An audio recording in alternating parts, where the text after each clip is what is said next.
Narito na ang numero unong pagbabalita sa radyo na araw-araw. Pinakikinggan sa Luzon, Visayas at Mindanao. KBP Golden Dove Best News Program.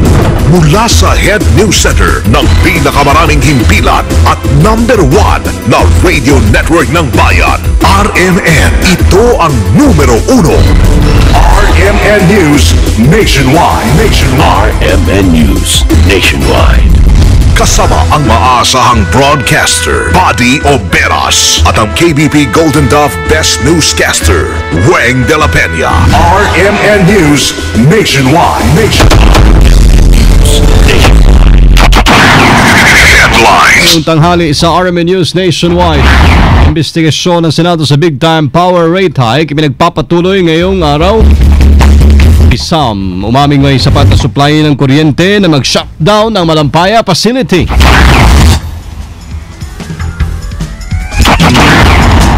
Sa kabila ho ng mabagal na pagtugon sa mga nasalanta ng Bagyong Yolanda, Pangulong Noynoy Aquino nakakuha ng very good rating mula ho sa mga Yolanda survivors. Death toll sa Bagyong Agaton sumampa na sa 49. Ilang naman na sugata na dagdagan din. Land Use Conversion Program ng pamahalaan, isa rin sa mga pumapatay sa kabuhayan ng mga magsasaka. Nabuwasan na yan dahil sa pulisiya ng gobyerno dito sa malawaking land use conversion. Balitang negosyo, 6% economic growth target sa susunod na taon. Mga kasama, balitang world natin, 60 katao patay sa panibagong kilos protesta sa Thailand. Buong pansong pagsasa ng boses ng balita. RMN News. Ang pinakamalaking mga balita abot sa bawat Pilipino saan man sa bansa. RMN News Nationwide. Mabuhay Pilipinas, tanghali na po ng Webes, January 23, 2014. Ito ang numero unong RMN News Nationwide.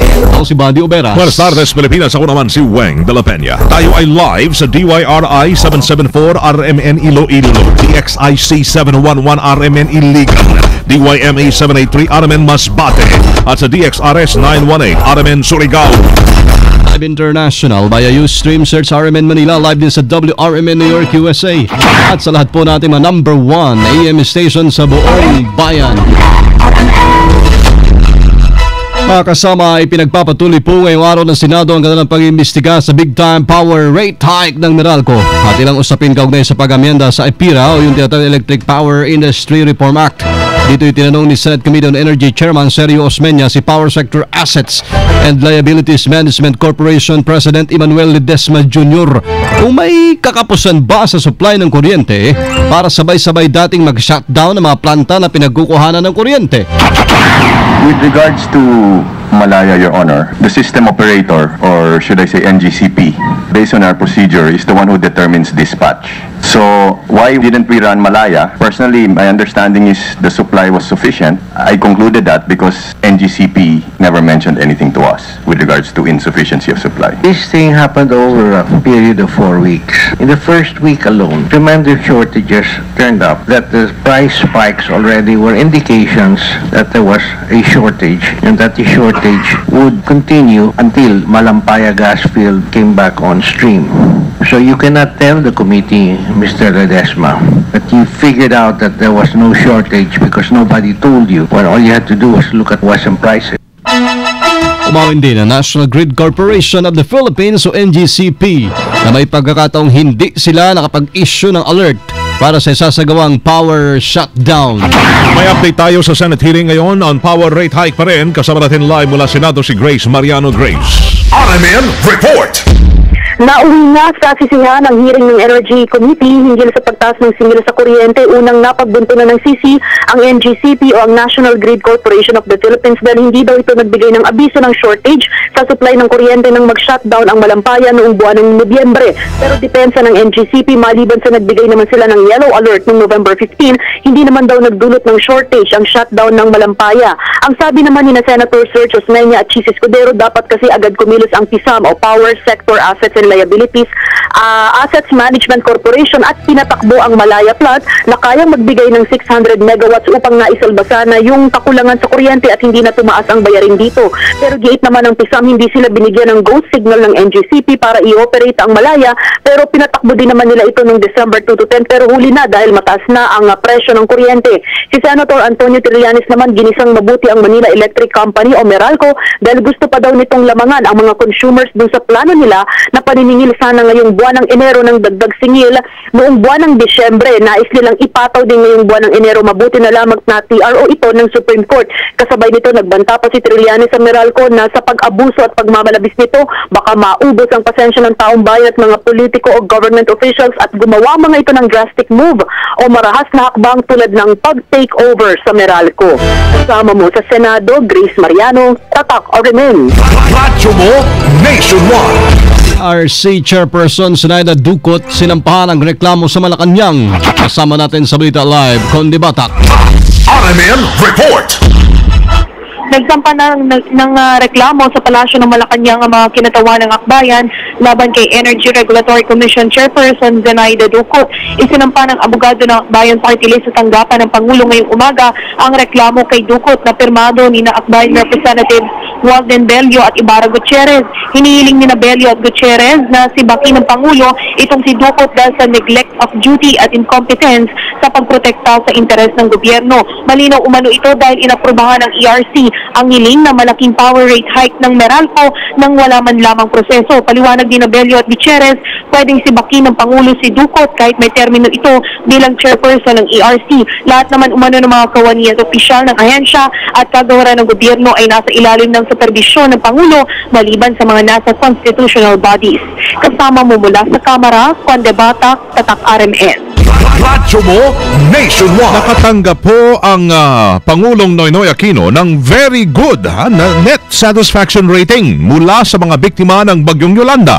Ayon sa survey ng Social Weather Stations o SWS na ginawa noong December 11 hanggang 16, 38% ng mga respondents ay mula sa Visayas region, 11% naman ay sa Luzon, 4% sa Mindanao at 3% naman dito sa Metro Manila.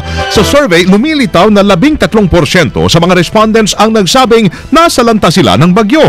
Sa mga sinalanta ni Yolanda, 73% ang nagsabing kontento sila sa mga nagawang trabaho ng Pangulong Aquino bilang presidente ng bansa, habang 19% naman ang hindi kontento. Katumbaso ito ng positive 54 na net satisfaction rating na pasok naman sa very good na category.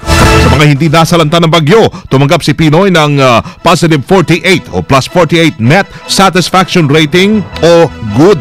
Una lang binatikos naman ang administrasyon dahil nga sa mabagal at kakulangan ho ng aksyon sa pangangailangan ng libo-libong biktima na tinamaan ng bagyo sa Visayas. Headlines. Lungkot pong balita pa rin sa countdown ay makita sa 49 ang nasuwi sa Bagyong Agaton. Sa record ng National Disaster Risk Reduction Management Council, huling napabilang sa listahan ang 2 bangkay mula sa Combal o Compostela Valley. Makit din sa 49 ang nasugatan habang 10 pa ang patuloy na pinaghahanap. Hindi naman gumalaw ang halaga ng pinsala ng Bagyong Agaton na nasa mahigit sa 800 o sa mahigit sa 369 million pesos. Hindi lamang rice smuggling ang nagpapababaho ng kita raw ng mga magsasaka sa bansa, kundi maging yung pagpapatayo ng mga naglalakihang gusaleho sa mga lupaing sinasaka ng mga ito. Sa interview ng RMN kay Willie Marbella, ang Secretary General na kilusang magbubukid ng Pilipinas, sinabi nito na unti-unting pinapatay ng mga malalaking negosyante ang kanilang kabuhayan dahil wala na silang mapagtataniman. Nabuwasan na yan dahil sa pulisiya ng gobyerno dito sa malawaking land use conversion. Dapat sana i-preserve yung mga bundok na yan, yung para hindi magkaroon tayo ng mga pagbaha. Yan dapat sana ang tutukan ng tamang implementasyon ng programa. Kaya lang ang sinasabing reforestation, pinagkakitaan niya ng mga kawatan na nag-aalok pa ng mga reforestation, agroforestry. Sa halit na yan ang i-develop, sa Baguio City, sa iba pang mga lugar. Bakit ang iba ang mga bahay ay nasa mga bundok. Ito rin, Anya, ang dahilan kung bakit napipilitan ng pamahalaan na mag-angkat ng bigas mula sa ibang bansa. Gayong kung aalagaan lamang husa ng mabuti yung mga lupang sakahan o lupaing sakahan ay hindi na kailangan pang bumili ng bigas. Yung kontrata, yung nakapasukan ng gobyerno ng Pilipinas sa 359,000 metric tons lamang ang dapat i-import. Pero ang nangyayari ngayon, umabot sa ngayon 2014 ang aangkatin is 2.4 million eh. Fluctuate kasi yan eh. Every year, nagnoon na 1 million, 1.2, may 700,000 metric tons. So, sumusobra, kaya nga nagkakaroon tayo over-importation. Kaya sinabi na nagbabaha na ang bigas sa National Food Authority. Sinabi pa ni Marbella na malaki ang matitipid ho ng gobyerno kapag inilaan na lamang sa mga magsasaka ang perang gagamitin sa pagbili ng mga imported na bigas. Daw haluan ng politika ang ginawang pagdalaw ni dating First Lady at ngayon Ilocos Norte Congresswoman Imelda Marcos kay dating Pangulo at ngayon Pampanga Congresswoman Gloria Macapagal-Arroyo sa Veterans Memorial Medical Center sa Quezon City. Ayon kay Attorney Raul Lambino, tagapagsalita ni CGMA, walang pinag-usapan tungkol sa politika maliban sa mga proyekto nila sa kanilang distrito. Naku, wala ko presensya lahat sa pagdalaw ng mga personalidad na ito. Wala namang pinag-usapan tungkol sa politika o pabor o kaya actually yung pagbisita nga po ng dating First Lady kahapon, ang mas malaking pinag-usapan nila ay kung ano yung mga proyekto ng bawat isa sa kanilang mga distrito ngayon. Si Madam Imelda Marcos, in-explain niya yung kanyang napakagandang proyekto sa Ilocos Norte, yung Mothering Center na kanyang sinabi. Ang mas dasin naman ang kwentuhan ilang mga personal ganito. Walang politika, walang pinag-usapan na kahit na anong bagay tungkol sa ganito o ganyang issue. Walang ganito. Saan niya talaga sa dahilan kung bakit sunod-sunod ang mga personalidad na dumadalaw kay dating Pangulong Arroyo ay dahil sa patuloy na paglala po ng kalusugan nito. Nakikita nila yung kalagayan ni dating Pangulo na talaga namang nakikita natin that she's fighting for her life. Patuloy kasing lumalala yung kanyang karamdaman at napapansin na ng mga nakakakilala sa kanya, lalo na yung mga naunang bumisita kung ano talaga yung itsura ng dating Pangulo at kung ano yung sitwasyon niya. At siyempre ito ay napag-uusapan ng mga iba't ibang mga personalidad na naunang nakakita na sa kanya. Yung mga nakakarinig siguro, gusto rin nilang madalaw at magisimpatiya sa karamdaman ng dating Pangulo at yung klase ng pagtratong pinapakita ng pamahalaan sa kanya ngayon.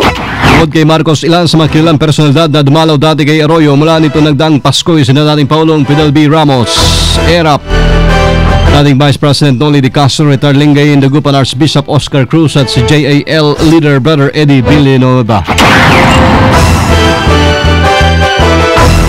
Meron tayong isa pang report, ang NDRRMC na natiling alerto kahit wala ng low pressure area. May report at kasama natin sa balita si Rhea Mamogay live. RMN Report. Nanatiling naka-alerto ang NDRRMC sa kabila ng tuloy ng pagkalusaw ng low pressure area sa bahagi ng Mindanao. Ayon kay NDRRMC spokesman Major Reynaldo Balido, umiiral pa rin ang blue alert status ng ahensya dahil nagpapatuloy pa rin naman aniya ang kanilang ginagawang operasyon sa mga lugar na sinalanta ng bagyong Agaton. Maliban dito, naghihintay pa rin aniya ang ahensya sa mga report mula sa kanilang mga provincial disaster teams mula sa Northern Mindanao, Davao Region, Caraga at ARMM. Samantala sa pinakahuling talangan ng ahensya, nasa 49 ng nasawi bunsod ng pananalasa ni Agaton. Nadagdag sa bilang ang 2 pang bangkay na na-recover sa Compostela Valley. Umakit na rin sa 69 ang bilang ng mga sugatan habang may 10 pang nawawala. Habang umabot naman sa mahigit 191,000 families ang bilang ng mga apektadong pamilya mula sa Region 10, 11, 12, Caraga at ARMM. Kasama mo sa NDRRMC, Rhea Mamogay, Tatak RMM. Radyo mo, Nation mo. Tuloy na bukas ang online clearance para sa NBI applicants. May balita live, Angel Ronquillo. RMN Report. Angel. Tingnan natin si Angel Ronquillo. RMN News Negosyo. Positibo mga kasama United Nations World Situation and Prospects na maabot ng Pilipinas sa mahigit 6% pagtaas sa ekonomiya ngayong taon o sa susunod na taon. Ito'y batay sa pagtaya ng UNWSP 2014 report kung saan mas mabilis na expansion na paglago nito sa East Asia.